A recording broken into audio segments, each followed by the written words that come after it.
Marlène et Jean-Claude sommes très heureux de te présenter une émission très spéciale afin de comprendre les faits d'actualité. Merci pour ta fidélité.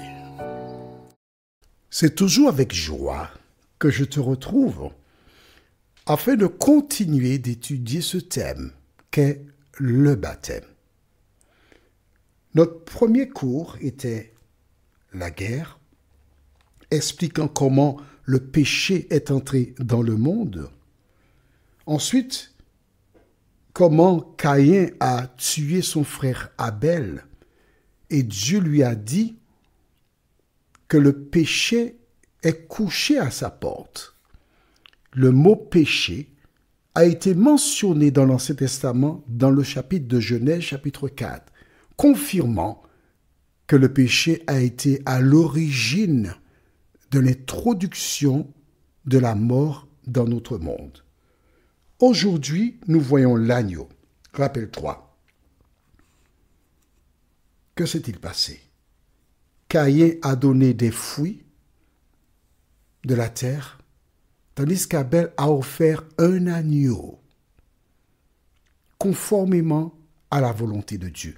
Pourquoi fallait-il offrir un agneau? Rappelle-toi, nous avons vu précédemment dans Deutéronome 12, verset 8, qui déclare « Vous n'agirez pas comme nous le faisons maintenant ici, où chacun fait ce qui lui semble bon. » Pourquoi Dieu a-t-il rejeté l'offrande de Caïn?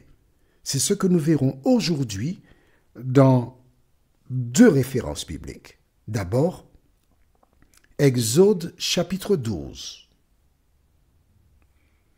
Exode 12, les versets 5 à 7. Exode 12, les versets 5 à 7. Et Jean chapitre 1er, verset 29. Jean, c'est le 4e évangile.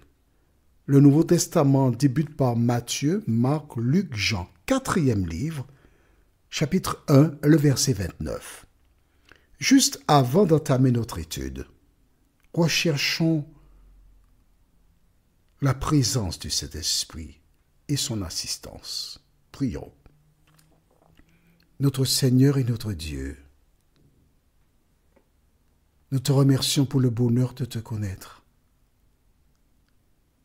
la joie d'avoir la paix qui est en toi. Alors que nous ouvrons le Saint-Livre, de parler à nos cœurs et nous conduire dans toute la vérité. Merci pour ta présence. Nous t'avons prié au nom de Jésus pour ta gloire éternelle. Amen.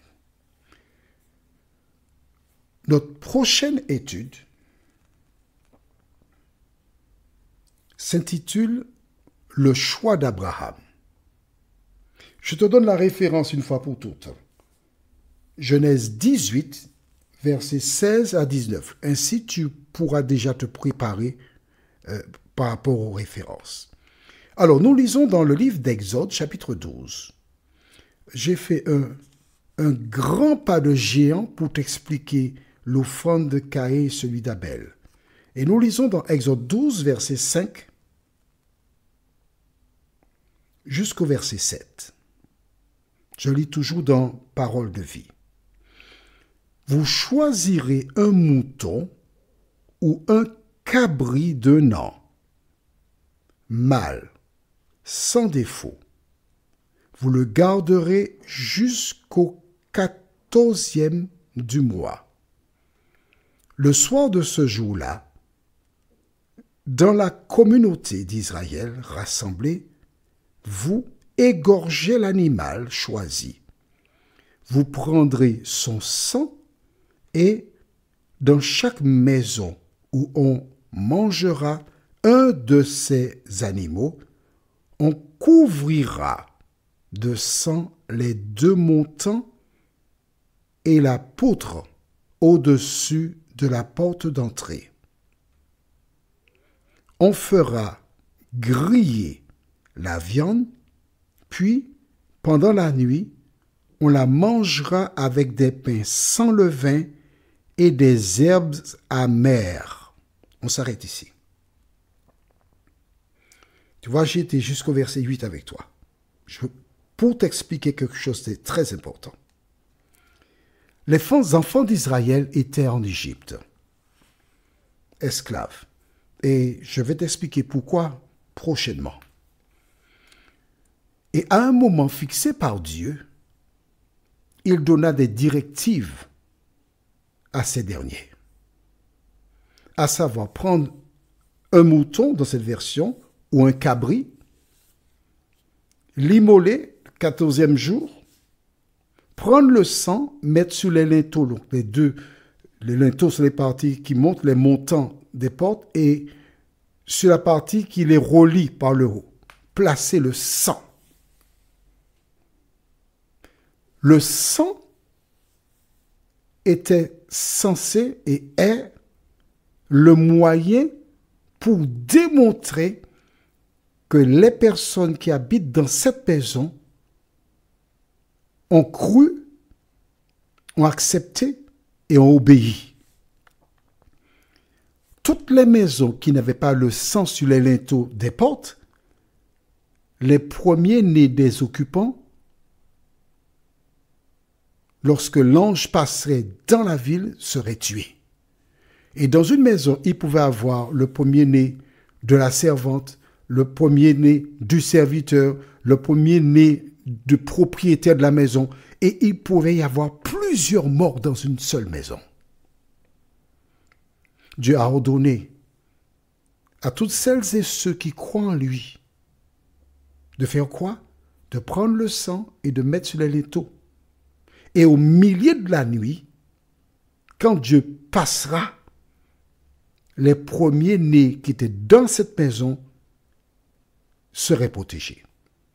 Tu as noté avec moi qu'il y a 2 aliments à consommer avec l'agneau qui devait être rôti. Alors, l'animal, il fallait juste le saigner, récupérer le sang, on le récupérait. On laissait avec les intestins tout ce qu'il y avait à l'intérieur. Pourquoi? Il représentait, je peux te le dire maintenant, Jésus qui viendrait plus tard mourir sur la croix du calvaire pour le salut des hommes. Voilà donc pourquoi qu'il était grillé avec tout ce qu'il y avait à l'intérieur.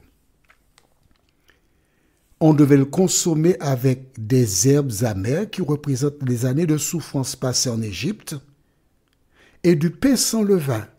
Le levain, c'est la levure. Donc, aux Antilles, comme ailleurs, on appelle ça des biscuits salés. La pâte ne monte pas. Le levain représente le péché.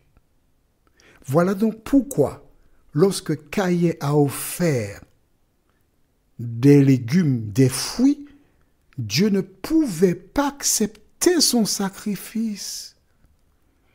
Parce que le sacrifice de l'animal représente Jésus qui viendrait plus tard donner sa vie, et c'est par son sang que nous obtenons le pardon de nos péchés.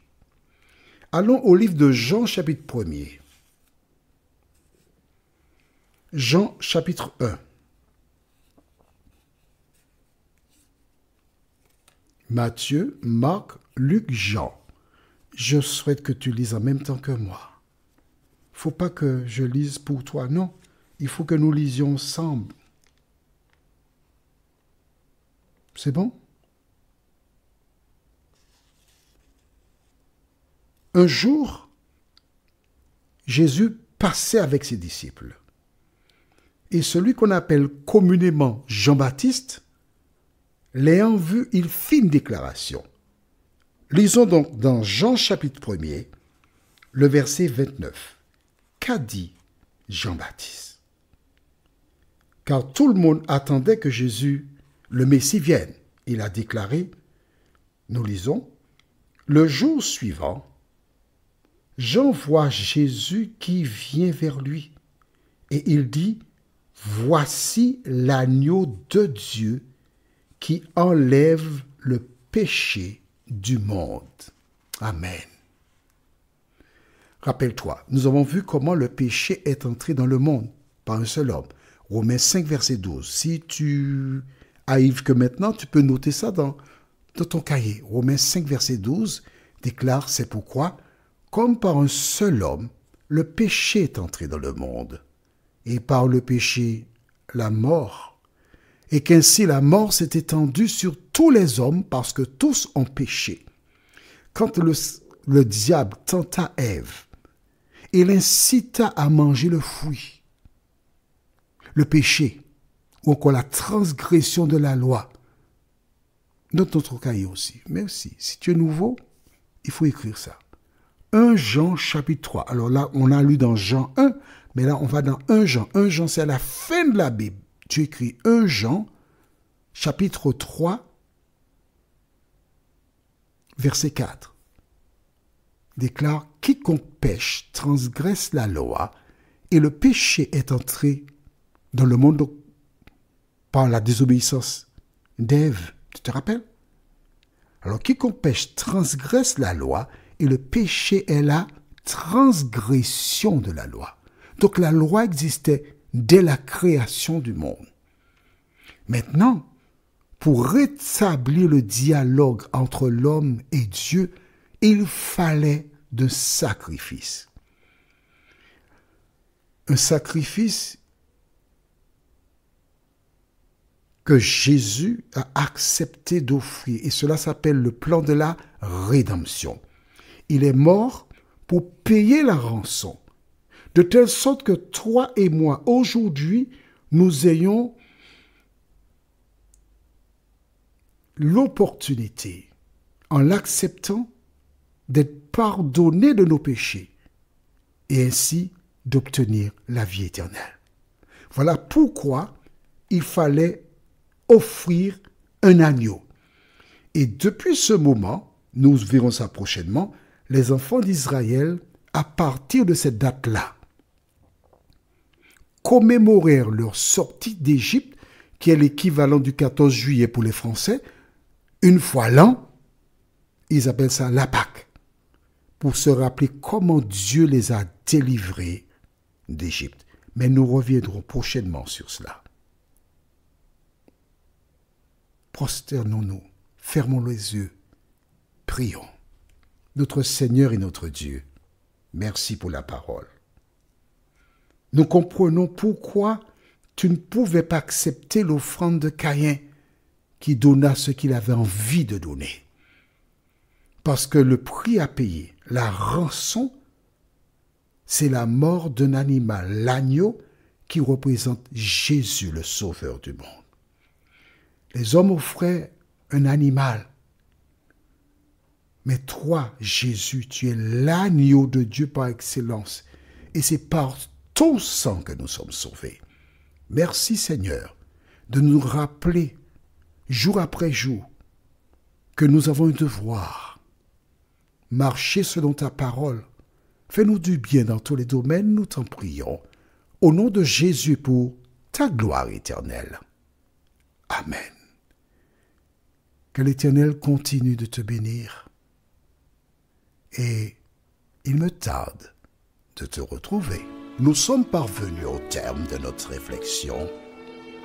Si d'aventure tu as une question, il te suffit d'envoyer un message par le biais de WhatsApp au numéro suivant, plus 596 696 88 93 93. Et alors Jean-Claude, moi, je me ferai un réel plaisir de répondre à ta question.